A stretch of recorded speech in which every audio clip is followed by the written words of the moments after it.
Hello, my friends. Pretty day here in Berkeley Springs. I appreciate you stopping by to spend a little time with me today. Wanted to talk to you about change. That's what we talk about all the time here. But this is about personal change. That as you go into this period of extraordinary kind of shift and reconfiguration of the outside world, and particularly if you decide that you're going to play in this evolutionary kind of process and this expansion of who you have, of your awareness, who you've been in the past, what you have to do is change. You can't change without changing, right? You can't adapt to a new situation without changing. That's the nature of the whole thing. You can look at all the change, all the differences that are happening, and you can move into fear, and you become afraid, and you want to go back to something else. But we're interested in how you move forward.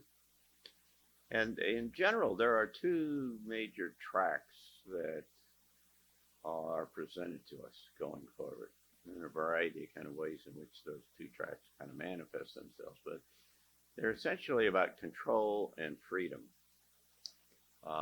And the control one is all about technology and other kind of ways to control you, external uh, powers and influence to be able to control you, whether it is,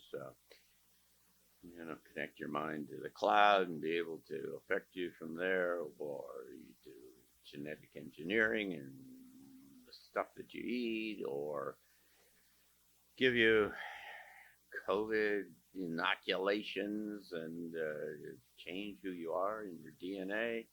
But all of it is about control on that side. And the other side is freedom. And you can characterize that in terms of sovereignty or enlightenment or any number of other kind of things. But it is essentially is this kind of a movement inside of yourself to being able to extract the capabilities, the intrinsic capabilities that you have to be able to deal with this new world that's emerging. I mean, that's the nature. We're evolving as a species, right?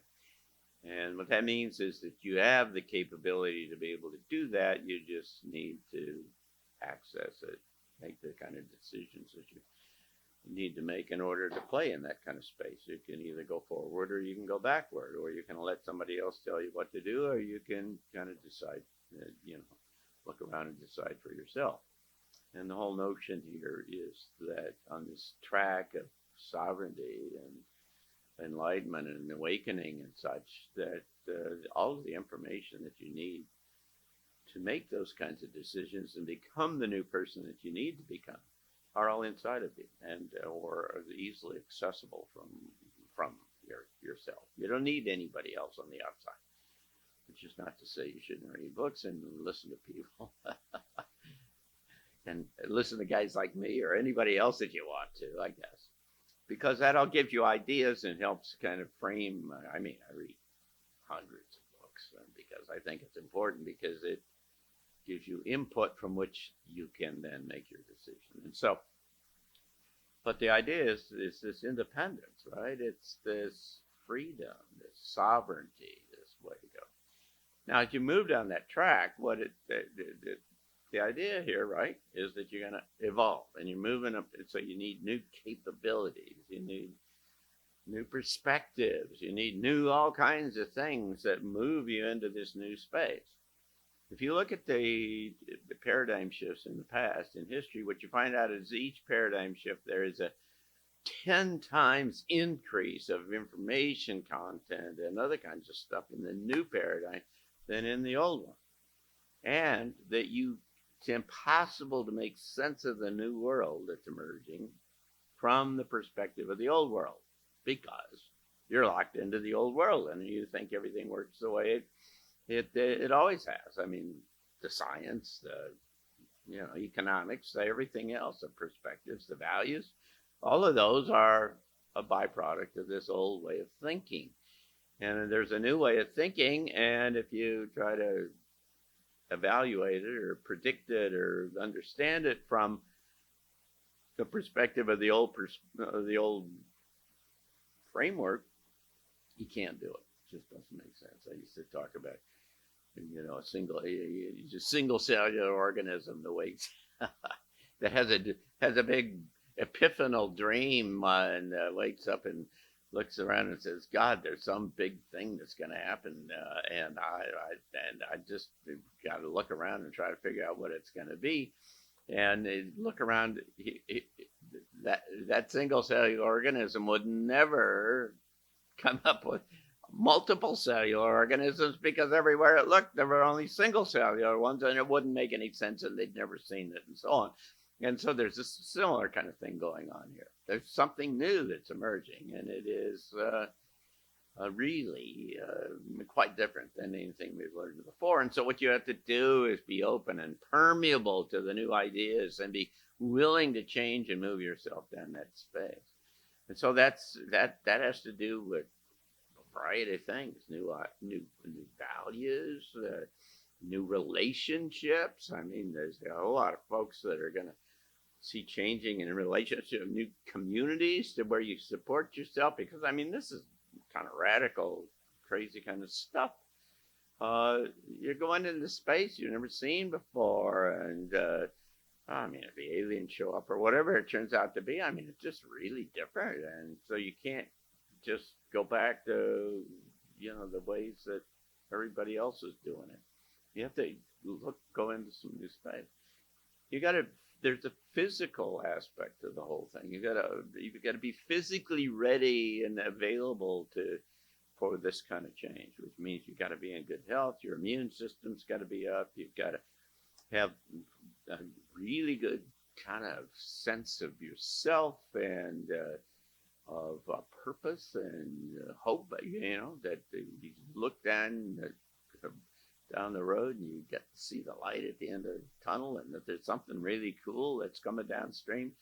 Because if you don't, the mainline media and the rest of the world is going to try to convince you the whole thing's going to hell in a handbasket. And from their point of view, it really is. And therefore, you really need somebody strong to tell you what to do, like the government or something like that. And so you need an alternative. You need a whole suite of kind of capabilities and perspectives and so on. And so in physical kind of terms, for instance, it's becoming clear to me that there's a whole thing about breathing in a different kind of way that starts to bring energy into you. Big, deep breaths. I mean, there's one guy that I look at that talks about box breathing. You again inhale and you hold it, and then you exit for 5 seconds, and then you exhale for 5 seconds, and then you hold it, and then you inhale, and that if you do that for starting 5 minutes, or maybe in his case he does 20 minutes, what it does is it just settles you all down, and it kind of this is by the way what the Navy SEALs did to just kind of get themselves settled, and so that they're not disrupted and stressed out by anything that kind of happens around them. And so there's a whole series of these kinds of things. We're going to talk about them as we come up, but just understand that this is going to be really changed. You're going to have to see yourself in a different way. You're going to have to operate in an environment. You're going to have a whole set of new presumptions about how things work and where this is going. And that's the whole nature of this kind of evolutionary jump. So it's going to be very, very interesting, and we'll continue to talk about this. So if you like all of this, and you're first, and you haven't done so before, click down below and send us your email. We aren't going to give it to anybody at all, but if you can do that, then we will be able to let you know beforehand when the next one of these postscript sessions is coming downstream, because that's the only way we have to let you know. And tell your friends, send this out if you'd like, and tell them about it, because we're going to talk about a whole lot of very interesting things in that.